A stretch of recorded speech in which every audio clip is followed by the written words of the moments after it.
two, one. Ladies and gentlemen, welcome to another episode of the Project Egg Show. I'm your host, Ben Gothard, and today we have the honor of speaking with Jeff Bishop. How you doing today, Jeff? I'm great, man. How are you? I am wonderful and so excited to be chatting with you today because I really want to ask you, what is your story? I've got a long story, man. I've been on this planet a while, so I've got some stories. I'd love to hear them from the very beginning. You want to hear about like how I got to where I am today, or family, or? All of it, the whole shebang. All right. Well, I grew up in a family that had very modest means. We weren't ever dirt poor, like never lived in poverty, but we're probably close to it. We're about as low middle income as you could get in America. So we had some really tough times. We lived paycheck to paycheck, my family growing up. And my dad was in between all kinds of jobs. I never went to the same school twice in the same year. So every year I went to school, I went somewhere different. So we moved around a lot. I changed schools.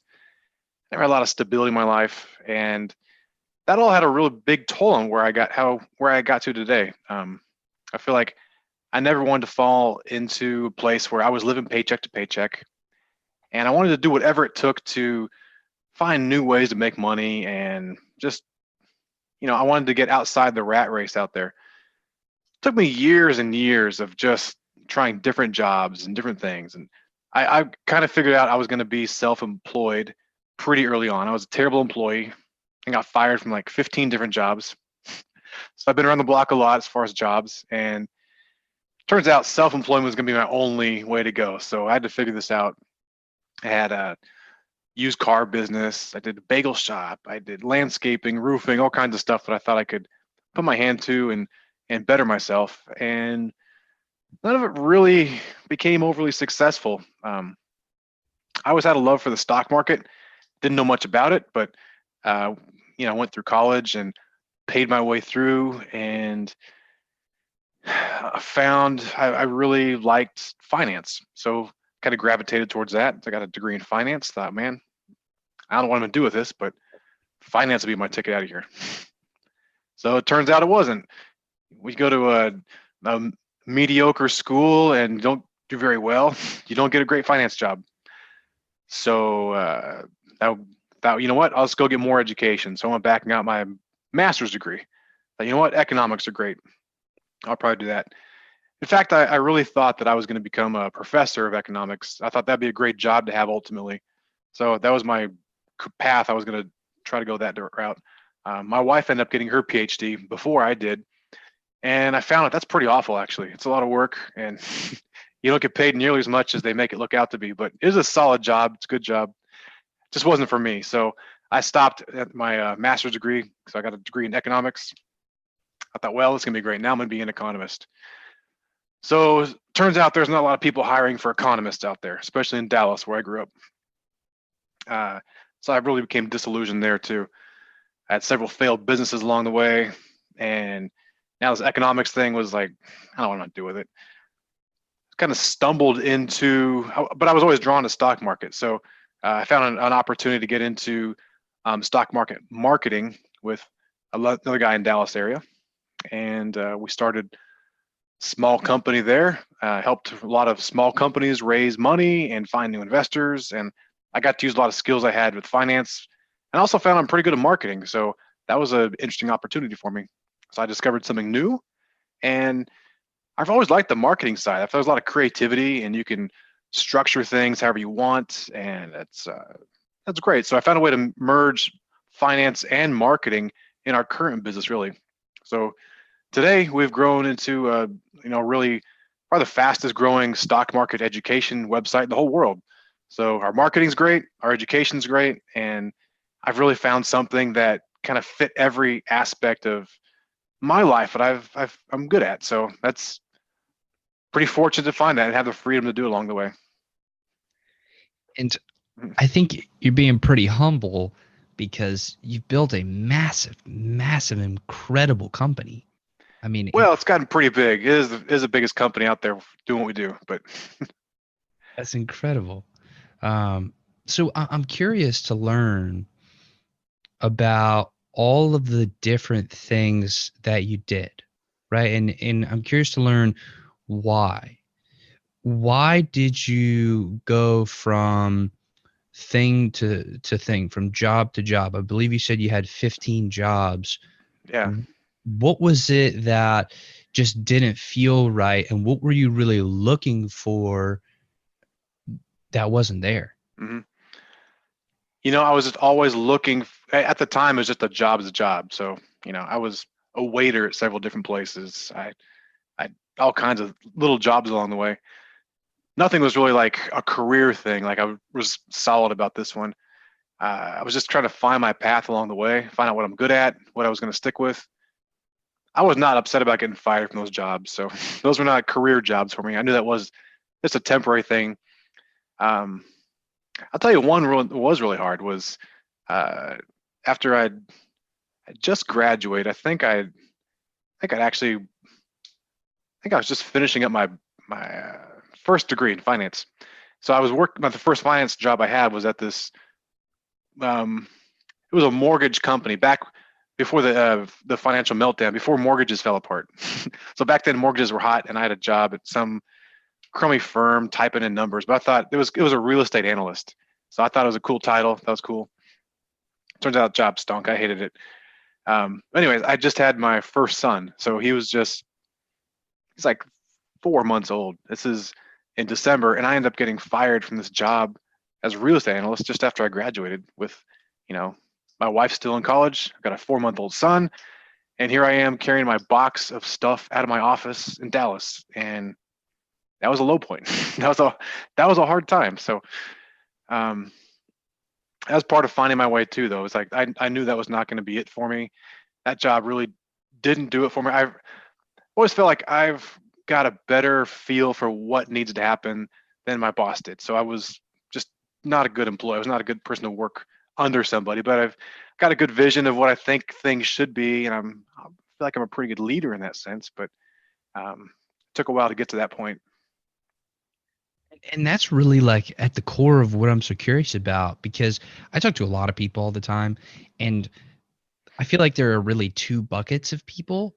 hmm One bucket of people, they're like, "Oh, well, I'll start something today, and then on day 3, uh, I'll just be super rich and I'll have everything that I've ever wanted. It'll be super awesome." It's like, Yeah. well, it may take longer than 3 days. But then the other side, this other bucket is like, okay, I'm going to just go after it for as long as it takes until I get there. Yep. And so I'm curious to learn, having 15 or so jobs, did you have to go through all of those? Did you have to go through the pain of not really being in the place you wanted to be and not doing the things you want, the exact things you wanted to do, in order to figure out what it is that you did want to do? Or could you have shortcutted it? I think it was so much of a learning process along the way. Like there was no shortcut. I would have never gotten to where I am today without the hard road of getting fired from those jobs in the first place and learning that I'm a terrible employee and why. um, so I think I have to understand that about myself. And then I had to go try several other businesses to find out what I was really good at and what I wanted to do in life. So, I had a landscaping company in Dallas. We'd do mainly just cut grass for people in Dallas. So it's super hot in the summer. It's a tough job, but it was mine and I owned it. And I had no money to start with. So that was one thing that I could do with very little capital and be my own boss and do my own things. So that gave me the freedom to do things. And that was one of the first times I was like, okay, you know what? I do like that part. Turns out that was not the thing for me, but that was a good experiment for me to learn that, okay, I'm not bad at running a company. I can manage people, and it teaches you to be punctual, and you're serving your customer and how you're going to run a business and all these things you need to have as a business owner. Stuff like that was really good. It got me to where I am today because that kind of discipline and being accountable to your customers then for making sure you show up on time to cut the grass and making sure you do a good job and make sure they're happy and everything, and talk to them, be social, and all these kind of things. They feed into where you're going to get to eventually, and that kind of carried over into the stock market stuff. So my early clients there, really were attracted to me because I was punctual, because I did what I said I was going to do. And it had integrity. If I said I was going to do something, I'd do it. So all that hard work and stuff translated into everything I did along the way. But I do think it's going to be a long road for most people, and it does not happen overnight. You've got to have a lot of failures, and you've got to, but those are learning times. Like the failures are not just failures like you stink. It's not so much that. It's like you just haven't found your thing yet, or you haven't found the right way that you're going to really contribute to the world and how the best way that you can. So a lot of that's just experimenting along the way. And the great thing about America is you can. There's endless opportunities, man. There's all kinds of opportunities. You can fail lots of times and get back up and do it again. So, it's a great place to fail and try again. And eventually you'll figure it out. Absolutely. And I'll be the first one to say I am so grateful to live in the United States of America. I am so, so grateful because Right on. we right on. Seriously. And I love what you said about using the failure to kind of figure out the next opportunity, or to really figure out what you do and do not like about what you're currently doing. And that is really fascinating to me, because it seems like the only way that we as people are really going to like reach our potential is if we find the thing or things, I think it's like a very small number, that we're the best at, like our zone of genius. And I feel like so many people do not operate in their zone of genius. And so it's like trying to run a race, like using your hands and no legs. Like it's very difficult. It can be done, but it's very difficult. You're not optimizing. So when did you really learn what your zone of genius was, and how did you tap into it and position yourself in a way to be able to focus solely on that? Mm-hmm. Well, one thing I'll say to that right away is that a lot of people get trapped in a situation that they don't have control in because, you've got a family, you've got a couple kids, you got a mortgage, you got a car, you got a wife. You don't really have all the choices that you might want in life. You've got to provide for those things first and foremost. So you might end up having to take a job that you're not the best at, or that you don't really love. You got to put food on the table. You got to pay for everything. So we get in situations where we don't really have all the choices we can. So got to make do with the best circumstances, first of all. One thing I've always been very wary of, learning from my family early on, is they had lots of debt and no money. So they were always in trouble with debt. So no matter what, even when we had no money when I was growing, after I was out of the house, I made sure I didn't take on any debt. So it's always been a big thing in my life. Like, I don't want to owe money to anybody. And that's always given me the opportunity to take shots. Like, if I fail, then it's okay. At least I don't owe anybody. The bank's not going to come take my house away because the landscape company didn't work, or whatever I did failed. It's just a little bit of money, and I can always recoup. So not having debt is a big thing to give you choices in life. That's giving you a lot of freedom. That's a big problem with student debt nowadays, is that the burden is so big, it's so hard to get out of that debt. You have to make a lot of choices along the way that you don't really have as much control of your own future anymore. So anybody listening or watching who's contemplating that, really keep that in mind. Like, student debt's really hard to get out of, especially nowadays when we're talking like 6-figure debt. It's tough. When I went to college, I was able to pay my own way. So it took me 10 years old to get from start to finish at the end of my master's degree. So it took a long time, but I was able to work while I was in school and pay my way along the way. I started off in junior college, which I really encourage almost everyone to do, because you can pay that off real quick. You can transfer into a 4-year program. It's not glamorous. You're not going to have a lot of fun, but that's not what college should be about. It's not, it's not here to be a resort and have a party. So I think you just do that undergrad by as fast as you can. Junior college is great because you can transfer it and get those credits, be done with it. But anyway, back to that. It's like, I think debt is a big thing that stops people from being able to pursue what they really want to. And you don't have a choice to figure out what you're going to be good at if you're under a lot of debt. So that's just a big thing. I've always been a big proponent of saying no to that. I just encourage people to do that. And then you're just going to find your path along. No one really knows what they're ultimately going to flourish at. So you got to have opportunities to let yourself fail. So you think you know what it is, try it, see what happens, learn things about yourself that you're really good at and bad at, and just be honest with yourself. So many people want to portray themselves as someone they're not, and so they try to have they try to tell them that they're good about certain things when they're really not. So like if you're really not a good leader, you're not a good manager, then don't, realize that about yourself. It's okay. I think a big part of my success is learning that I've got a lot of failures also, and I bring other people in to help me with that. So I identify the things I'm truly good at, and then I identify the things I'm bad at and try to find other people to support me in that. And that's really the key to having a good business and also being a good leader is being honest with yourself and understanding your faults and failures, and also what you're good at. So you got to, just be honest to yourself on both sides of it, and also identify it in other people.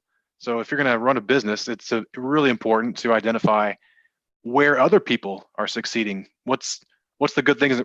How are they going to work for you and still be fulfilled? So, nobody just wants to show up and get a paycheck. They want a good paycheck, but they want to show up and know that they're doing something that fulfills them. So maybe they're great marketers, maybe they're great designers and they get to do designing.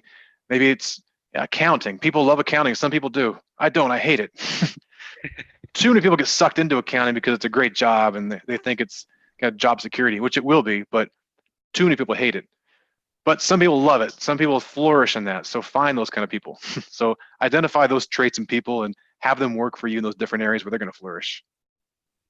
So first of all, I just want to say to everybody who has taken that very difficult route of, and including yourself, of working through college, I have so much respect for those individuals like yourself.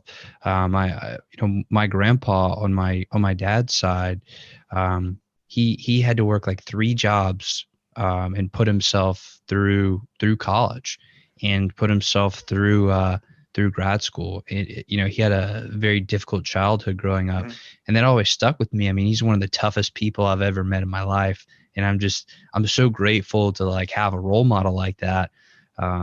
He's just an incredible person. So, I just want to acknowledge that and say that I absolutely have so much respect. And it's too easy to take shortcuts too often. So I think student debt really is a shortcut to, a lot of people don't have to do it. They just choose to because it's a shortcut, and they think I get a great job, paid off, won't be a problem. But the math doesn't work out that way. So be really, really careful with that. Yeah. And the other thing I wanted to kind of touch on a little bit more is this idea of being really honest with yourself and recognizing what you are good at versus what you're not good at, both in yourself and in others. And I think it is so critically important, talking about really being self-aware for a second, it's so critically important to do that because like you said, if you're pretending to be something or you want to put up this front of, oh, I'm really good at that, but you're not, I mean, you're just hurting yourself at the end of the day. Like you're just hampering yourself. But I also think, and everybody else can see it in you too. So usually you can fool yourself if you want, but everybody else around you knows that you're not good at this thing. So, you can't fool everybody. Exactly. But I think some people, the problem is they just don't know. And maybe they can't see it because it's like we can't always identify the thing in ourselves, but we can see it in others. So how would you suggest, or how have you in your life really been able to step back and to like objectively look at yourself and be like, okay, I'm good at this, I'm not good at that, I'm good at here, not good at, you know what I mean? Like, how have you done that? Well, I think a lot of that comes just through the wide variety of experiences. So over time, you just learn. Multiple times, I find out that I am not detail oriented. Like when it comes to planning a trip or detailed things that are like in a series of stuff, I find that I'm horrible. I cannot do it. So I've so many times booked the wrong date or the wrong hotel or forgot to book a hotel or all kinds of problems. So that was a good example. But I've learned I'm not detail oriented. So I make sure My wife approves my trip when I book it, or I make sure I have people around me that handle important schedule details, make sure they're in order, because some people are really, really good at that and they flourish in that. So I'm just a good big picture person. I can see things in the big picture, and I'm good at helping people organize it, but carrying out the day to day, I'm just really, really not good at it. So I like to bring in people who are great at managing individual things like that. So I didn't know that until I got put in those experiences over and over and learned, like, okay, well, this is a common fault in my life that I continue to fail at. So I need help here. I'm not going to get better at it, but I'm pretty good at this thing. So this thing I tend to do pretty well on. The way I recognized I was pretty good at things was um, when older people or people that I respected in a circle, they would like listen to what I was saying about finance, for example. So that when I was talking about different things with finance, I noticed that they started to kind of lean in and listen to what I was talking about, and it made sense. So it's like, well, I respect these guys, and they want to listen to what I'm saying about it. So maybe even though I'm a young guy with not a lot of experience, maybe I've got something to contribute here. So that kind of encouraged me that I'm on the right path there. I've got, older people who are wiser than me are listening to me. That's probably a good thing. So I should probably go that way. Those are just examples of, I think, how you can identify what you're good when other people outside of your inner circle or people who are just yes people to you, when they acknowledge something, then you're onto something there. That's really powerful. So it seems like on the one side, if you continue to fail at something or continue to really, really struggle with something, maybe you're just, and it's just like the same thing over and over again, maybe you're just not good at it. And it might actually be helpful to like think about, like look back, be like, all right, where did it come from? Okay. What were those things? I would even venture to say writing those down could be really, really helpful. And then like looking and connecting the dots. And then on the other side, the people that you look up to, what do they ask you about? That is really, really fascinating. I've never actually heard that before. I mean, it's hard to find, but you really encourage younger people, especially find older people who will take an interest in you. So they're older people, like just one generation above you, typically, they have, they've already been down the path, and they've generally got your best interest in mind. They actually want to see you succeed. So that's good. Your peers, not necessarily. They may say they do, but your peers probably don't really have your best interest in mind. They've got their best interest. They're trying to get ahead, so they're gonna whatever. But older people, they really want to help you. If you can find people that will be like a mentor towards you, or at least contribute some ideas and help you along the way, that means everything. So I'd seek out those kind of people, and they really want to help along the way. So don't be afraid to find them. Absolutely. So when we're talking about recognizing our strengths, I'm curious to learn, what are yours? Like, what are your zones of genius, your superpowers? Superpowers. Well, like I said, I think I'm a very good high level thinker. So I'm good about looking at the whole landscape of a problem or a situation or a business, and then identifying all of the potential problems with it and the solutions that could happen to make it, fix it. So I think as part of being a business owner, you've got to be really good at finding or anticipating the problems that aren't really problems yet. So you've got to find out issues that are going to be issues before they become issues. If you identify something when it's too late, then you're in trouble. You can't fix those a lot of times. But if you're good at identifying the problems of growth and what's stopping you from sales, or how do you find customers, or how's your product getting worse, or all these things that stop a business from growing, if you can identify those early, then you can fix them, and that's how you become a successful business person, or at least. So I feel like I'm pretty good at that side of things. I can see the whole landscape, and I can see a lot of problems and cut them off early, which I think is really important. I also think I'm really good about identifying traits in people that they're good at. Like I said earlier, like I'm good at finding what people are going to flourish at and trying to plug them into that, instead of making them do something that they're not going to be good at, even though they just want a job, or they think they want to do something. I think I'm pretty good at redirecting them into something that they are going to flourish at. So a lot of times I'll find people I know are talented, basically that they're hardworking, and I know that they got integrity, they're hardworking, and they're relatively smart. Those are kind of things I look for, and I try to find a job where they can come in and just figure out their way. I try not to have a lot of, if someone's new to our business especially, I don't try to plug them into something specific. I just want them to come in, find their way, and the thing that they latch on to the most, I want to push them into and encourage. So I think we've been really successful there by giving people a lot of freedom to find themselves in our business. And they're really happy, and they work really hard, and they love it, and they were great team players, and also give people a lot of autonomy. People love to be able to run their own show within their little segment of what they're running. So I think that's really important. That's really interesting. So it almost seems like when you're trying to identify what somebody else is good at, it almost seems like you give them kind of an open invitation to the sandbox and see like what little corner they go into and start playing in, and then kind of learn. Some things are pretty technical. Like if you're a website developer, I need you to know how to code. So, or if you're an accountant, I need you to kind of know how to do numbers and stuff. So there's certain things where you need to be focused, but a lot of things are just kind of general. Like nobody knows they're a good marketer really until they get into it and they get some creativity and they get to try their ideas out. And sometimes you find out that no one likes your ideas. Then you know what? It's probably not your thing. Maybe you're a good manager. So I think it's good to have freedom and to find, just like I did, it's good to have freedom to try different things and learn where you're going to flourish. That's awesome. So when you're at this point in your life and in your career, and it seems like you've done a ton of amazing work. You've obviously been through a lot. What questions do you still have about yourself?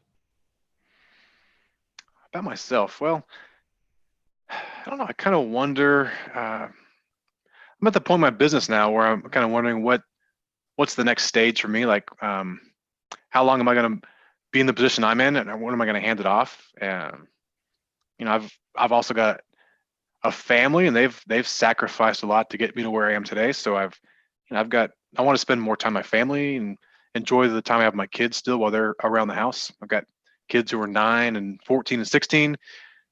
So they're getting older and older. I want to make sure I spend enough time with them, and I want to juggle this work-life balance better with the few good years I have left. So I'm really glad I've spent the years working that I have, but now I'm kind of looking towards the next 10 or 20 years that I have good years ahead of me, and how do I want to spend those years. So those are kind of questions I'm trying to figure out at this point. And at this stage in your life, learning all the things that you've learned, what to you are the most important things in life? Most important things in life? Well, family, of course, is going to be on the list. That's the easy one. Until you have family, you don't really know that and appreciate it. And business is up there too.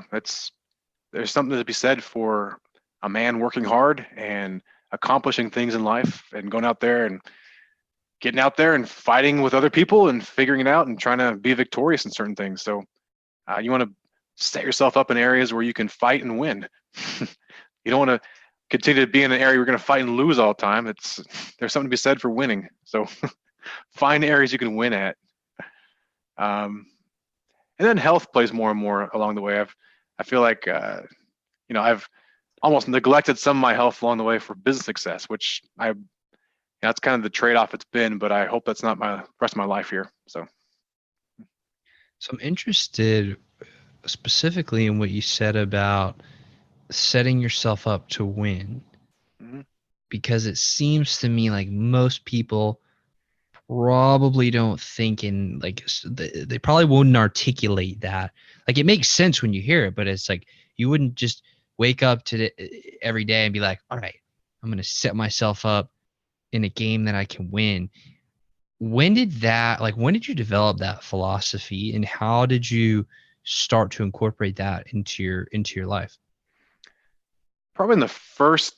So when I got my degrees, in finance and economics, and I thought I was going to work at a hedge fund or work on Wall Street somewhere, which is the sharpest, most brilliant people in the world competing in the biggest markets to make big money. So that sounds good, but honestly, that's a really, really tough game. And your odds of winning that are really, really low.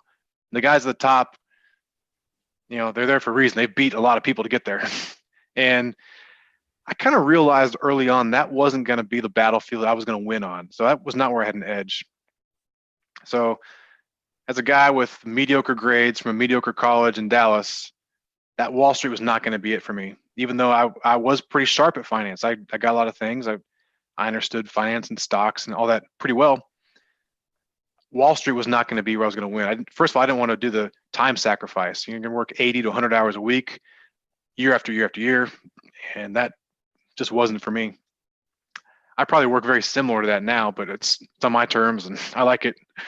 But so I found a niche of the market where I really could have an edge on it, which was small stocks and stocks that other people didn't really know about. So there was kind of not undiscovered, but wasn't very competitive. The people in that space were very unsophisticated, and it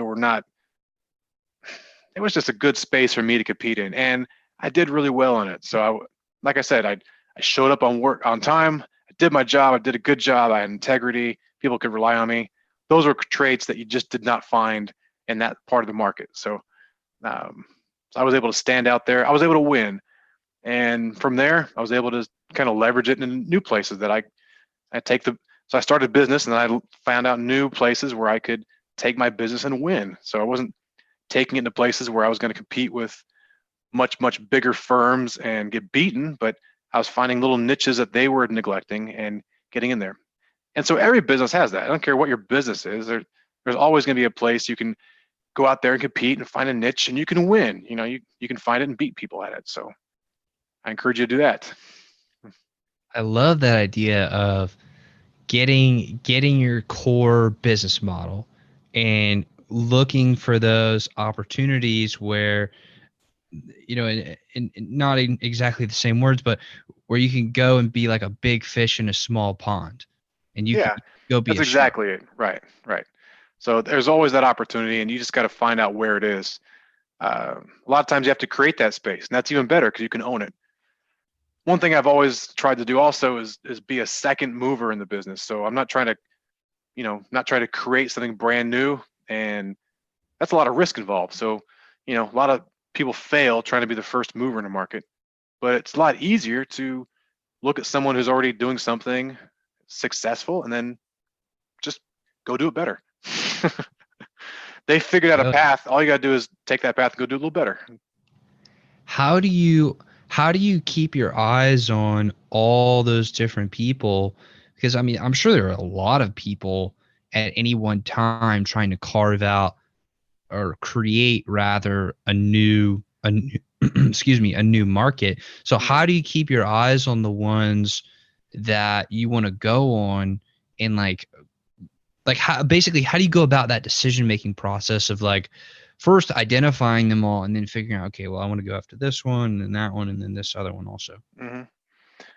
So there's probably two things. First of all, there's strategic things in our business that I think I want to go after. There's important parts of the business that I want to make sure that we're taking care of, that we're expanding, even though they don't maybe generate enough money. They're very important to us. So there's areas of our business that I want to continue to grow in and make sure we're doing well just for the foundation.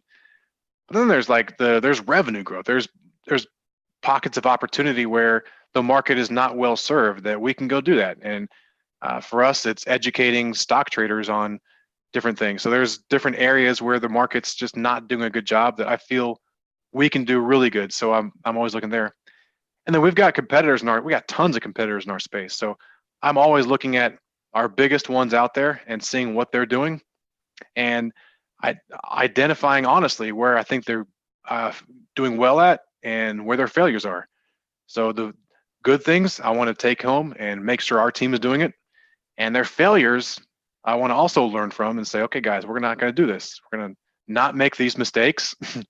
These are the things they're doing wrong, so let's not do that. So you can learn a lot by just watching other people. You don't have to make the same mistakes there.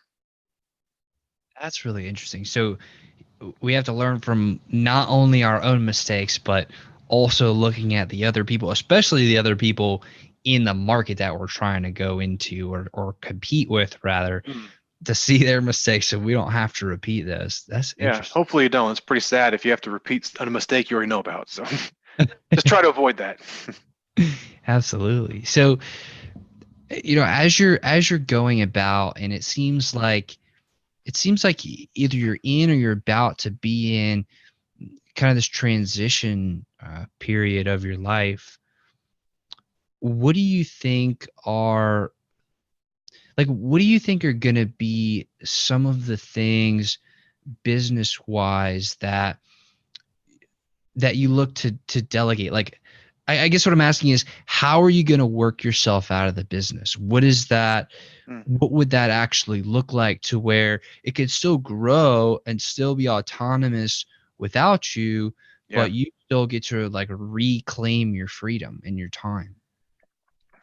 So one thing I'm a big proponent of in everyone's life is working yourself out of a job.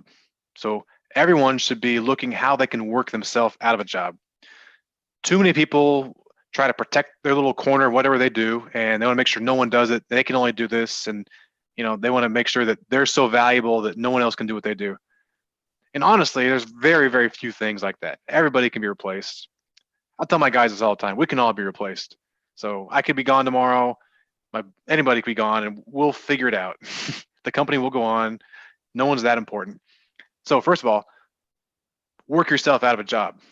What I mean there is find people who can do what you're doing so you can move on to do more important things. You don't know what it is yet because you're so busy doing what you're doing right now. But if you find people to take your job, you're going to work and find new things that you're better at or more valuable at.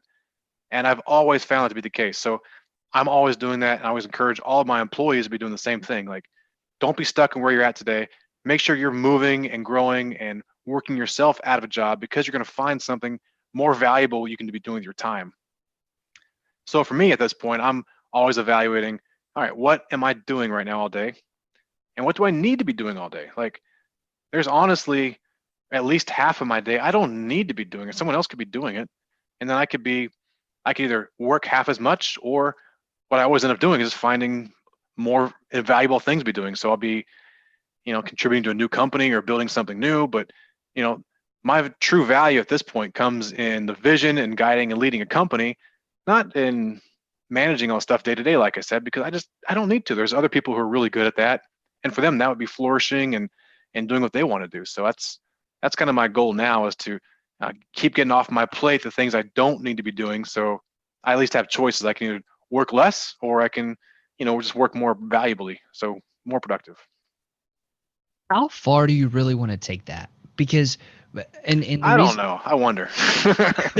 but seriously, like, the reason that I'm asking is I've literally had thoughts in my mind, and a lot of the times I think it's a really, really good idea, and I'm like very committed to it. I'm like, wait a second, it actually sounds a little ridiculous, but like, how much do you want to take off your plate? Like, I literally have thought about outsourcing every or delegating every single piece of my life Mhm. that I don't have to be doing, so that the only thing that I focus on are those areas of genius. And I'm talking like everything, every household chore or thing, like dry cleaners, but even like putting gas in the car or driving or scheduling anything.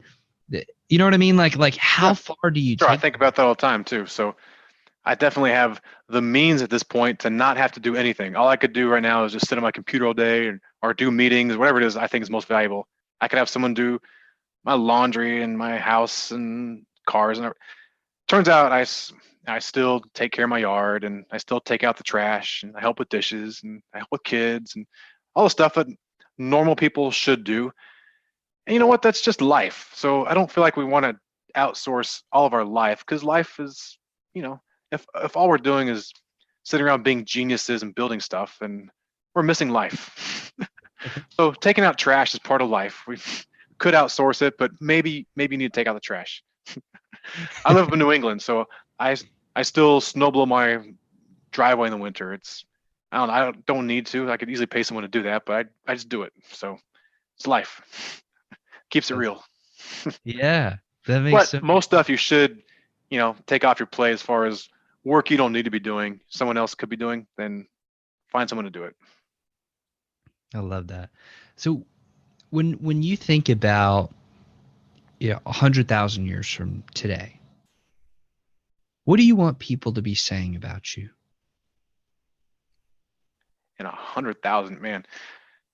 I think most people are just forgotten after one generation. So hard to think about 100,000 years from now.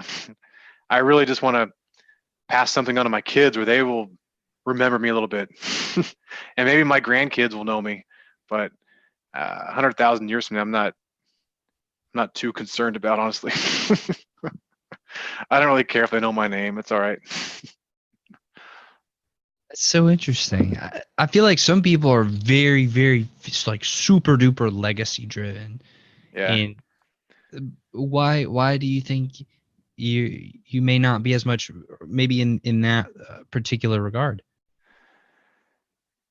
Yeah, I mean, you've got the life you're living right now, and it's when this is done, it's done. What you've done in this earth is going to be done, and it's the future generations are going to live their lives. It's not, hopefully I can contribute to the lives of my kids and the relationships around me, but that becomes the end of the connections that I have to help people. That's about it. I could put my name on a building and they can look at that building and know there's a name behind it, but there's no connection there. I didn't help that person or anything, but the relationships I've been given right now and I'm in, those are what I've got. That's my life. So that's what I'm going to focus on. After that, I'm done. I'm not here for anybody else. So those relationships are good. Otherwise, it's not much I can contribute. I love that you use the word connection because to me that's like one of the most important things on the planet. And I've been very, very lucky to have really good relationships with all my grandparents, all four of them. And three of them I was with them right before they passed. Luckily, one of my grandpa is still alive, who I actually talked about earlier. But in their final moments, what they really wanted, they wanted the people they loved to be close to them. Yeah. And they wanted like, that connection with people and their relationships. And I actually really think that, the like our lives at the end of the day, like what really matter are those relationships that we build and those connections that we form. What do you think about that? How do you feel about that?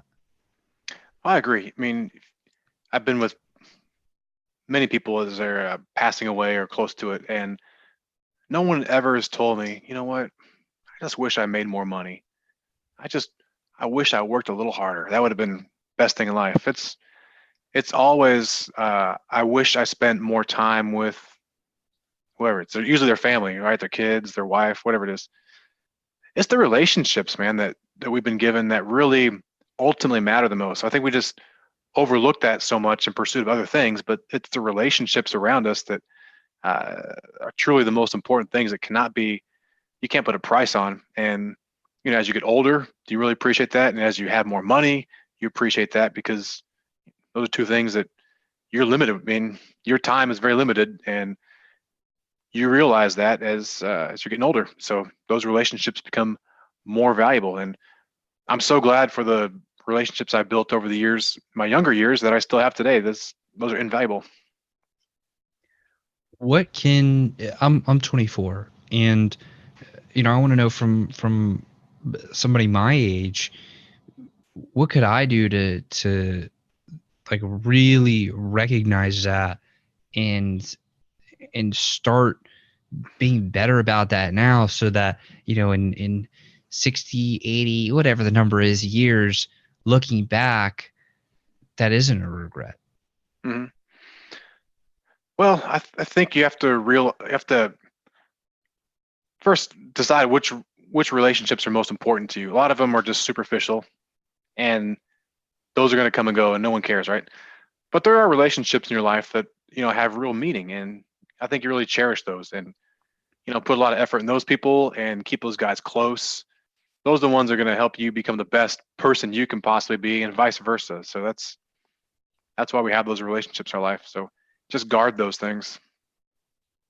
Identify those the ones that really matter from those that don't. That makes a lot of sense. I'm literally thinking about those people in my head right now. But, Yeah, we all have lots of friends, but there's, I got to think 20 years from now, this guy really going to care if I'm here or not, or vice versa? It's like, well, sometimes we're just social friends. We like to play basketball together, or we like to watch movies. But if you can actually have a conversation and talk deeply with someone, and they actually care, that's big. There's few people that actually care about you in the world, so I think value those. So I want to be very respectful of your time, Jeff, and I'm very deeply grateful for the time that we have been able to share together. Thanks. So, I have one more question for you, then we'll wrap it on up. All right. What question should I be asking you that I just wouldn't think to ask? What question should I be asking? Well, you probably should be asking me for a stock pick tomorrow. Don't you want to know what's going to go up? Kind of. I don't know. I mean, I don't know. Ask the secret to success, the meaning of life. I don't know. What would be the best one that I should be asking, but I don't know that I should be asking it? I don't know. That's a great question. I don't really have a great answer for. I'm sorry. Which question should you ask that you haven't asked? I don't know. You've asked a lot of great questions, man. You're a very good interviewer. Well, thank you very much, and again, I do want to say thank you for the time that you shared today, and yeah, thank you very much. Yeah, it's good, nice conversation. Thank you. Absolutely, and to everybody who's watching and listening, I want to say thank you all very, very much. Y'all are the reason that I do this, and I'm so grateful that y'all choose to share your time with us today. So thank y'all for being here. Jeff, thank you very much, and I will see all of you on the next episode. Take care now.